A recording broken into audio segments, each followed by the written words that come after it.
हिमाचल प्रदेश भले ही 50 वर्ष का हो गया हो, लेकिन अभी भी कई ऐसी चीजें हैं जो पिछले 50 वर्षों के हिसाब से चल रही हैं। रविवार देर शाम सोलन के माल रोड स्थित दुकानों में आगजनी की घटना सामने आई, लेकिन अग्निशमन विभाग के हाइड्रेंट में पानी ही नहीं आया, जिस चलते समय रहते आग पर काबू नहीं पाया जा सका। गनीमत यह रही कि कोई जानी नुकसान नहीं हुआ, लेकिन लाखों रुपए का सामान जलकर स्वाह हो गया। सोलन शहर आग के गोले पर है, इस बात को कहने में कोई अतिशयोक्ति नहीं है। प्रशासन समय समय पर मॉक ड्रिल का आयोजन करता है, वह अपनी तैयारियों का जायजा लेता है, लेकिन हकीकत में सब स्वाह हो जाता है। ऐसा ही सोलन के माल रोड पर देखने को मिला, जहां आगजनी की घटना हुई वहां से महज कुछ ही दूरी पर हाइड्रेंट लगा हुआ था, लेकिन उसमें करीब 1 घंटे तक पानी नहीं आया। जैसे तैसे अग्निशमन विभाग व स्थानीय लोगों द्वारा आग पर काबू पाया जाता है। यदि प्रशासन व संबंधित विभाग की मॉक ड्रिल हकीकत जैसी होती तो लाखों का नुकसान होने से बचाया जा सकता था, लेकिन ऐसा नहीं हुआ। सोलन व्यापार मंडल ने भी अग्निशमन विभाग की कार्यप्रणाली पर सवाल खड़े करते हुए पुलिस में शिकायत दर्ज करवाई है। व्यापार मंडल के प्रधान कुशल जेठी ने बताया कि अग्निशमन विभाग की लचर कार्यप्रणाली से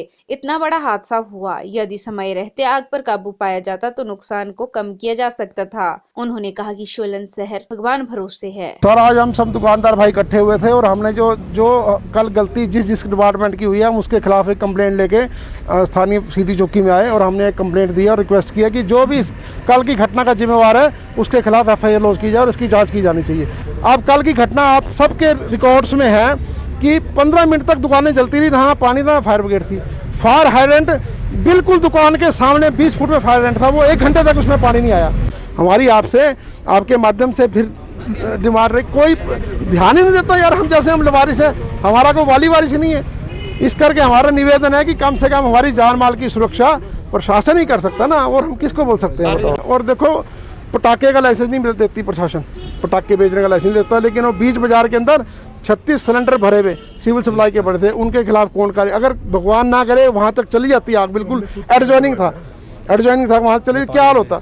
हम आज सोलन निवासी आग के ढेर के ऊपर बैठे हैं, बारूद के ऊपर। कभी हम फट सकते हैं, कभी हम मर सकते हैं। हम सिर्फ भगवान के भरोसे और माता शूरनी माता के भरोसे हैं, और हमारा यहाँ पर दुख दर्द देखने वाला कोई नहीं है। वहीं पुलिस अधीक्षक अभिषेक यादव से जब बात की गई तो उन्होंने कहा कि प्रारंभिक जांच में आग लगने का कारण शॉर्ट सर्किट माना जा रहा है, वह पूरी जांच चल रही है। उन्होंने कहा कि लाखों रुपए का नुकसान इस आगजनी की घटना में सामने आया है।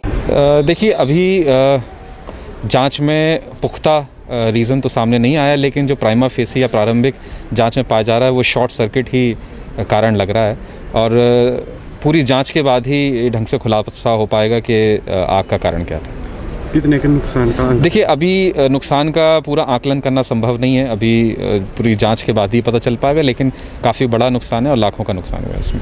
डीसी सोलन ने माना कि हाइड्रेंट में पानी नहीं आया। उन्होंने कहा कि भीड़ भाड़ क्षेत्र में गैस सिलेंडरों को स्टोरेज करके रखा गया था, जिसके लिए उन्होंने जांच के आदेश दिए हैं। उन्होंने कहा कि भविष्य में ऐसी घटना में आग पर तुरंत काबू पाया जा सके, इसके लिए सुचारू कदम उठाए जाएंगे। सोलन में कितने भवन अग्निशमन विभाग के नियमों की पालना कर रहे व कितने नहीं, इसका जवाब प्रशासन को देना होगा। यदि नहीं कर रहे तो प्रशासन क्यों आंखें मूंदे सोया है। समय रहते आग को कंट्रोल कर दिया गया है, लेकिन इसमें एक जो चिंता का विषय है, जो हमने देखा है कि काफ़ी सारा जो सैनिटाइजर्स हैं, कुछ गैस के सिलेंडर्स हैं, लोग अननेसेसरी काफ़ी स्टोरेज है कि किस्मत से वो फटे नहीं, तो हादसा ज़्यादा हो सकता था। Fire brigade was efficient enough to cordon off the adjoining building. आम के इमीडिएटली उसके जो सप्लाई लाइन उसको कट करके उसको कंटेन कर दिया गया। तो एक ज़रूर है कि एडजॉइनिंग इसमें एक जो एडजॉइनिंग इसमें 2-3 फायर टेंडर ऑल्टरनेट आनंद कम्प्लेक्स वाली लाइन, उसमें ये फायर लाइन वाज उसमें पानी बिल्कुल क्लियर था। एक हाइड्रेंट का कोई इशू आया है, उसको हम चेक करते हैं, जो कि मेन यहाँ पे था जिसमें पानी आना चाहिए था, उसमें 10 मिनट का लैग रहा होगा। तो लेकिन इमीडिएटली जैसे मैंने कहा कि जो जल शक्ति विभाग के एक्शन है, उनसे कहा स्वयं मौके पे आके उन्होंने इमीडिएटली सारा जो पानी को डाइवर्ट कर दिया गया। तो सारी जो सप्लाई लाइन है इसको मतलब पूरा इसको इंश्योर करें कि सब में पानी रहे। PRTV के लिए सोलन से अमरप्रीत सिंह की रिपोर्ट।